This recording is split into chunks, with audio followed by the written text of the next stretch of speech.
தேவனால் அழைக்கப்பட்ட அழைப்பில் நில். அறிந்திடாத உயர்வு உன்னை தேடி வரும். காரணம், அழைத்தவருக்கு உன்னை தெரியும் எப்படி உயர்த்த வேண்டும் என்று சொல்லி.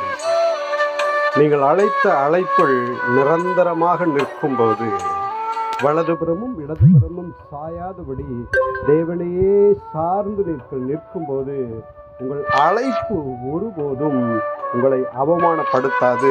ஏனென்றால் அழைத்தவர் உண்மையுள்ளவராக இருக்கிறார்.